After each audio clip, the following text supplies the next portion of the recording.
We have with us today on the podcast Rishad Tobaccowala.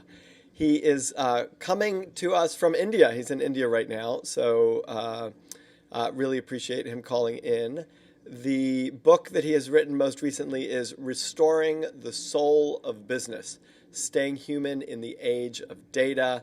He is the Chief Growth Officer at Publicis Group, an advertising communication firm with 80,000 employees worldwide. He's been hailed by Time Magazine as one of the top 5 marketing innovators. He's been recognized by Business Week as one of the top business leaders. And he has experience with companies like Facebook and Google and Apple and Pixar and Starbucks. He talks about them in the book, Netflix, Domino's. So as I always like to do on this podcast, I'll be speaking to him both as a thought leader, as well as an executive and someone who, within his own firm works to put his ideas into practice so that it's not just theory, but it's, the challenges of being a leader and putting important ideas into practice. Rishad, welcome to the Bregman Leadership Podcast. Thank you very much. I'm honored to be here. So, Rishad, I want to start. You talk about restoring the soul of business, and I want to start with the idea of soul in business, or the soul of a business. And one of the things that caught my eye about this book is that when over the summer I was on vacation with my wife in an island called Madeira Island off the coast of Morocco and Portugal, and we were staying at a vineyard, and it was this sort of inn that was also a vineyard. It was run by family members. The family were out there. All of the family members were picking grapes. It was the harvest season. And I was in a conversation with the woman who was part of the family who ran the inn and operated the vineyard. And the conversation we had was, she didn't want to change the soul of this inn. There's a million hotels out there that you can stay at, and really luxury hotels and nice hotels and hotels that have strong brands and franchises, and you know what to expect, but they lack a soul. And there was something about this inn and this family and the way they operated this that felt soulful to Eleanor and me. But we were in later conversations about saying, what does it mean for a business to have a soul? What does it mean for a house to have a soul? What does it mean? And there's a lot of criticism of business as a structure that gets given too much personality, meaning a business, in effect, is a corporate structure that has the rights of a person in many ways. But, should it have the rights of the person? Because there's people working in it, but the business itself is not a person. And so I'm really interested in eventually we're going to get to some very specific keys that you talk about around bringing and being soulful as a business and bringing soul into the business. But I want to start with, what do you mean by soul? What does it mean for a business to have a soul? Perfect. So I look at the soul of a business combining two things, a spreadsheet and a story. So most businesses today have become intensely spreadsheet and data driven. And I believe businesses need to have spreadsheet and data because those are things like profits and losses and employees and deliverables and the underlying economics. And I believe that businesses that do not have underlying economics are unlikely to succeed in the medium or long term. So let me just pause you there. I agree 100% with you about that, right? A business can't succeed without having the fundamentals. But you're saying that's part of the soul of the business, it's the spreadsheet? That is part of the, yes. So part of the soul of a business is the spreadsheet. And however, what people have decided is to only focus on the spreadsheet. And my belief is the soul of a business is the spreadsheet plus the story. So the story of a business is the following, very much like the inn you went into. First of all, it's the talent of the people who work in the business. The second is the culture, the heritage, and the pedigree of where the business came from. Third is the emotional feeling that it leaves its customers and consumers or people with. And so successful businesses combine the story and the soul. So let's say something as simple as airlines. You look at two businesses, United Airlines and Southwest, and you basically say they're in the same category. 80 to 90% of what they do is mandated by government exactly how they should do it. They fly exactly the same aircraft. One business does really much better than the other business, both on the economics of the business, but as well as where you want to fly if you had a choice. And to a great extent, it's combining the story and the spreadsheet is the soul of a business. And we have either become intensely spreadsheet driven businesses in today's data driven world, or we basically forget the spreadsheet and then we really don't have a soul of a business. We have a commune. Okay. So to a great extent, the inn you went to had an underlying economics that I have no doubt that while their margins may have been either lower or could have even been higher, there were margins to be had. So they were running a business. So that's what I mean by soul. It's spreadsheet plus story, not just the story. So why is the spreadsheet an important part of the soul? Like if I think of the human being, I think we've got like the soul, and we also have like physical functions, and we have structure, and there's like other parts of us. We're not all soul. We're physical beings with soul. Unless you feel, and you may be right, I have no idea, that we're all soul, like the physical nature of who we are is soul. And that might be what you Yes. think also. Yes. So what I basically believe is the soul is a combination of things. It's not one thing. So for the human being, I believe the soul is this very interesting combination of physical, mental, and emotional. And when they're in sync, that is what a human being to a great extent is. And if you take away one of those three, you have something much less interesting.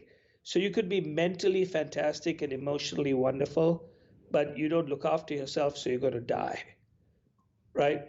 And so, in many ways, the physical nature of a human being could be the equivalent of a spreadsheet. And the mental and emotional part of the human being is the story.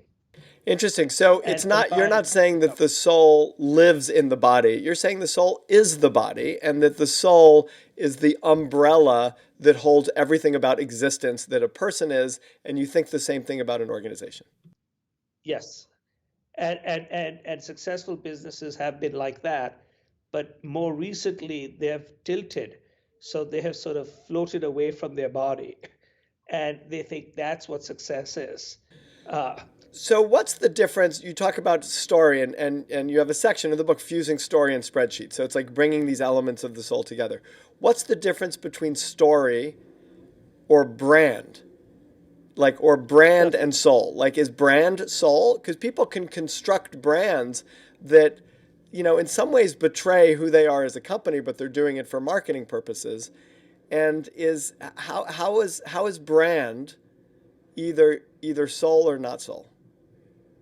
So the way I look at it is the brand is a component of the soul, but it's not the soul.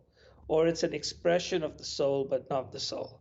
So maybe that's better. It's an expression of the soul, but not the soul. So think about it as if the soul is the story, the emotion, the culture, and the people of an organization. The brand is basically a story or an experience that they deliver to an individual, which therefore basically is both a trust mark, which is, hey, when I interact with this particular company, I get this kind of experience, right? But that experience has been delivered by the company. So, for instance, my sense is that Apple, the company, is not the same as Apple iPhone. Okay, that iPhone is an expression of the soul. It's one, so the brand is an expression of the soul, but it's just a component.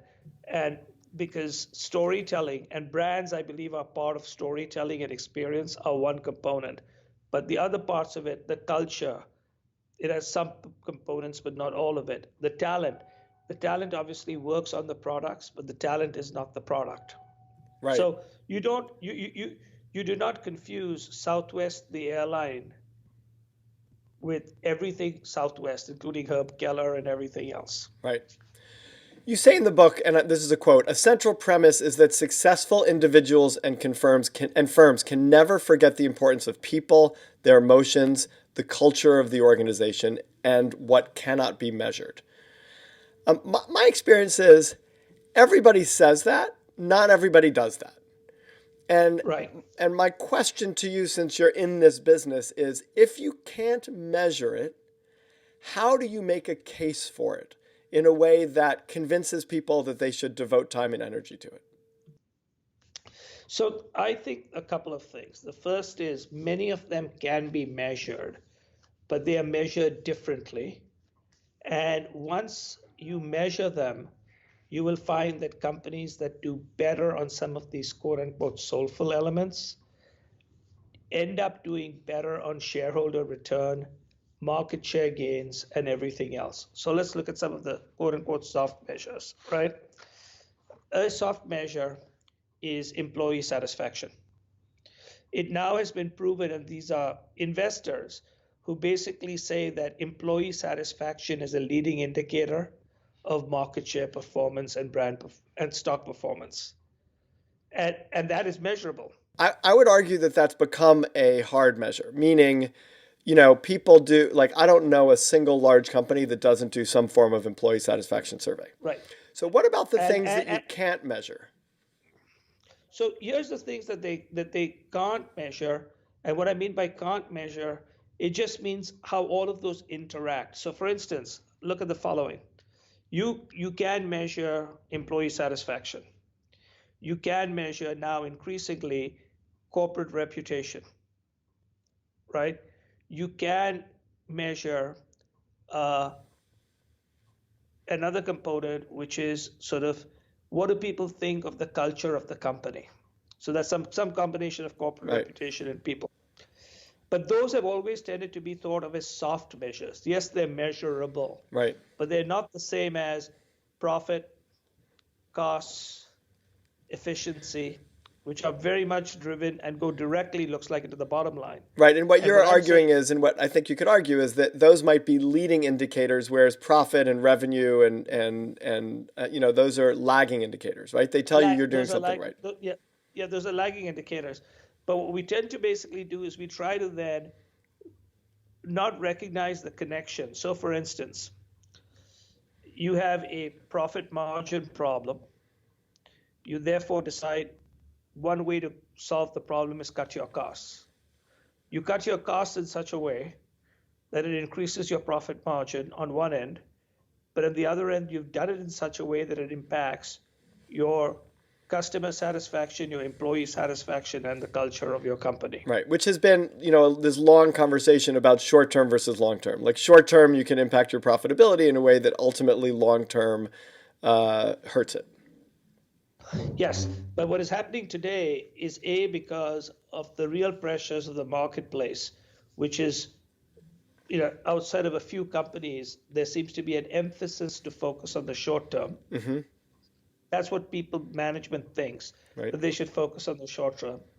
There's an emphasis on speed, and there is an emphasis on data because data becomes a common language, right? So data is the common language that you and I can understand. When we put up charts in France or in almost every country that uses, let's say, the Roman numerals, Mm-hmm. everyone can understand those, Right. right? And those don't need uh, elegant forms of translation to translate into Mandarin or anything else. A number is a number is a number, Right. right? My basic belief is at the very same stage, see what happens when someone like a Disney goes to the market, cuts its margin in order to launch Disney Plus. Its stock goes up. Right. Okay. So in the old world, it was basically, so my thing is it's Actually, the market is much sharper and smarter It's than smarter, CEOs claim it is, right? right? Markets know, but markets know when you are faking it, where you're basically saying, I can't make the number and I'm pretending I'm doing a long-term investment. Hmm. Are you doing a real long-term investment or not? And so what is basically beginning to happen, whether it's Amazon on one end, Adobe on the other end, no successful company that I know of doesn't at times have to take massive cuts to near-term revenue and near-term, you know, metrics. But as long as they have a plot and a plan, and then they can explain it, the markets actually support them. Right, And so a big part of it is markets are not as stupid sometimes as CEOs think they right. are. You talk about in How to Lead with Soul. You have these five elements, right? Honesty, empathy, humility, inspiration, and vulnerability. Yes. What I'm so you're sort of defining soul in a way, or you're defining, like a soulful business is one in which the leaders are honest, empathic, modest, inspired, and vulnerable. Yes. Okay, so my question to you is how? Like, help us. Let's say there's a lot of leaders listening to this podcast. Help us all bring more honesty, empathy, humility, inspiration, and vulnerability into our lives and into our leadership. What suggestions do you have for us to restore soul into our businesses or bring more soul to our lives? So leading with soul is the chapter that sort of wraps up, is one of the wrapping up chapters of the book. And I just noticed this morning that the FT Person of the Year, so the Financial Times Person of the Year, was Satya Nadella. And Satya Nadella, who's the chairman or the CEO of Microsoft, has created almost, he inherited a company with $185 billion of market cap, and 6 years later, it's 1 trillion one of market cap. So, with the exception of Tim Cook, he has created more value than anybody else. And what are some of the things that he's known for? Number one, he's known for empathy, right? He drives that. And so there's an entire chapter in my book called Have More Meetings. And in that, I talk about how to have meetings with empathy. A second thing that he's known for is a growth mindset. Sorry, give us a quick a snippet on how to have meetings with empathy. Give us one thing we can do that would help us have meetings with more empathy. To have meetings with more empathy, you need to do three things. The first is you need to basically listen to the other person and put yourself in their shoes, number one. Number two is you need to tell them about how you were in a situation like them. So then there's sort of a resonance. But third and most importantly is you want to frame everything through their eyes or through their mindset. And that is a big part of it, which is I am listening to you, I hear you, and I can see you. That's a big part of empathy. A second part of it is of this soul is people who upgrade their mental operating systems. Mm-hmm. So upgrading their mental operating systems, a subcomponent of that is a big part of what I mentioned, and which is a big driver again in Satya Nadella's turnaround, which is he calls it the growth mindset, right? He says you need to have a learning mindset versus a know-it-all mindset. And so how do you upgrade your mental operating system? I keep reminding people that today most of us are using an Apple phone, which has its 13th version of the operating system. And most humans haven't even got to the second version of our operating systems. So how do we upgrade? So what is you need to basically, to have soul, you need to continuously improve. To have soul, you need to be empathetic. So let's pause for a second on that because I think it's a great analogy, right? So we're on iOS 13, right? So it's our 13th operating system. What do we do as human beings to upgrade? Like, how do we even begin to think about upgrading our operating system? What's a process? There are three ways to upgrade the operating system. The first is when real operating systems are upgraded, People work on it every day for a year, if you think about it, right? So my proposal is that everyone should spend and invest an hour every day learning new things, or learning, purely learning. So you need to invest in learning. So we didn't go from iOS 12 to iOS 13 with no work. There was probably 2, 3 years of engineering work, right? They probably are working on 13, 14, 15. So that was number one. And do you have The thoughts sec- about what people should be learning, or learn anything you want to learn as long as you're learning? so I believe you can learn anything you want, but the suggestion I have is whenever you hear of something at work that you do not understand, write it down and go investigate it. Second is if you see something that you feel interesting about or passionate, go participate in that.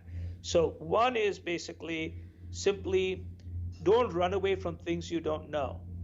Spend time growing your skill set. Hmm. A second one is to try to do one new thing a day, which is very different than learning. You pay attention to things which are different. So, to a great extent, when you travel, when you fall out of your itinerary is when you really start traveling because you're very aware of what's going on.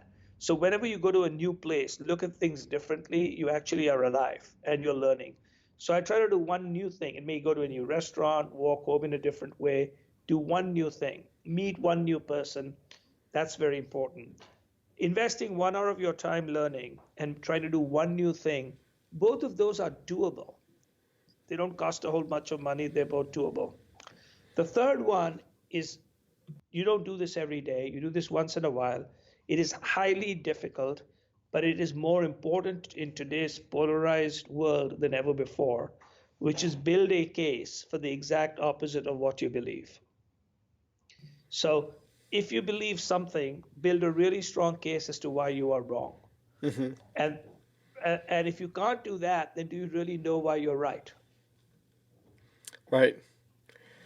Um, those are great. Those are sort of great thoughts.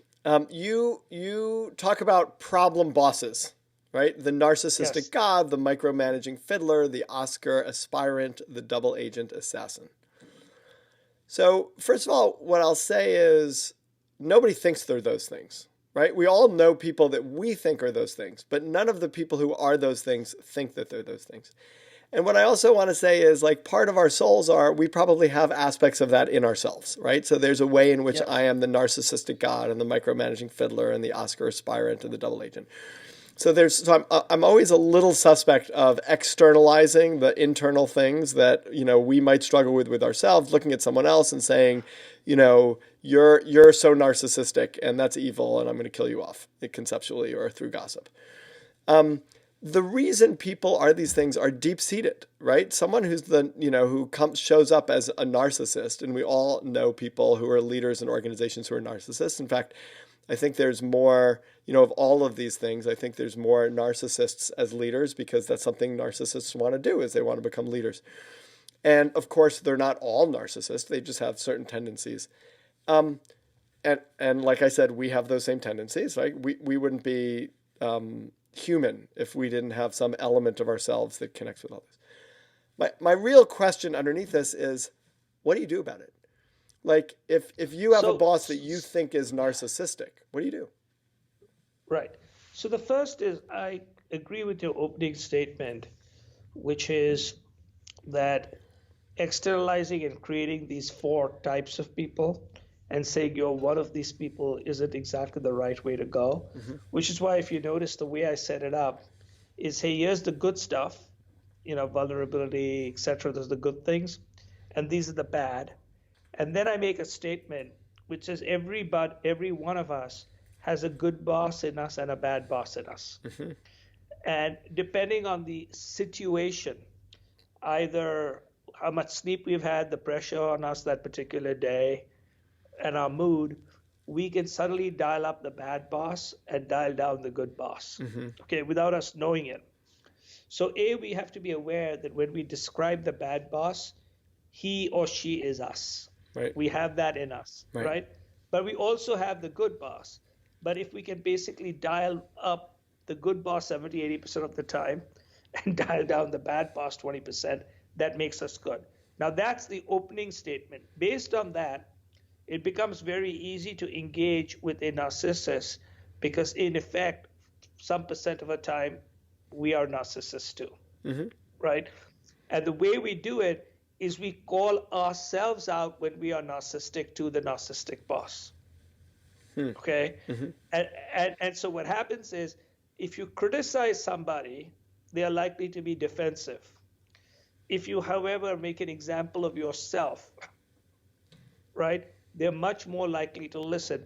I always, when I try to get a client to change something in what they're doing in business, I never talk about their business or their category. I talk about another business and another category.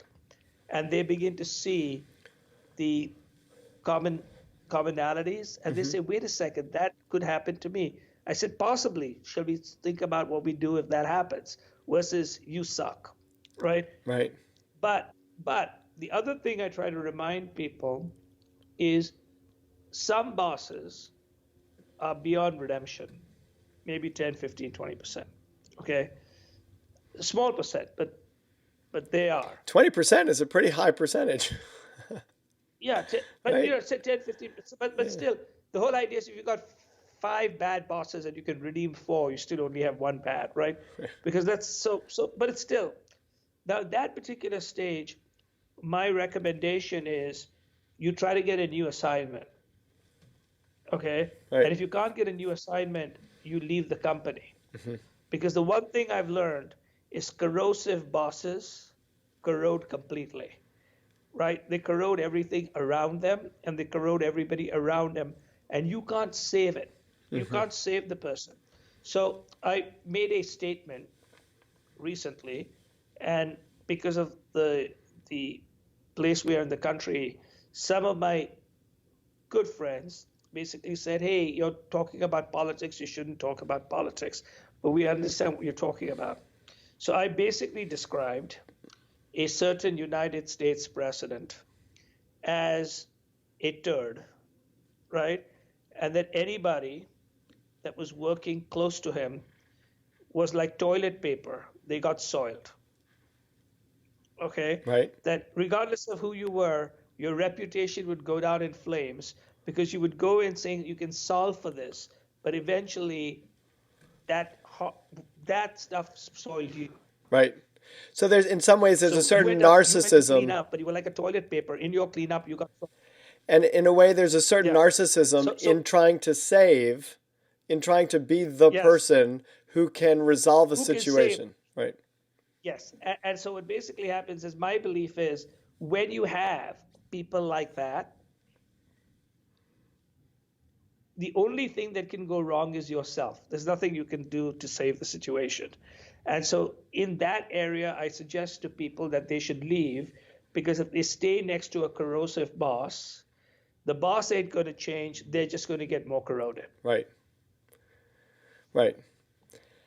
Rishad, we've run out of time. It's such a pleasure to talk to you. I think this is a sort of deep topic requiring a lot of thought, in terms of ourselves as individuals and where our soul is, and then the businesses that we're working for and where the soul of the business is. So I really appreciate you coming to the show and speaking about it. We've been talking with Rishad Tobaccowala, Restoring the Soul of Business, Staying Human in the Age of Data.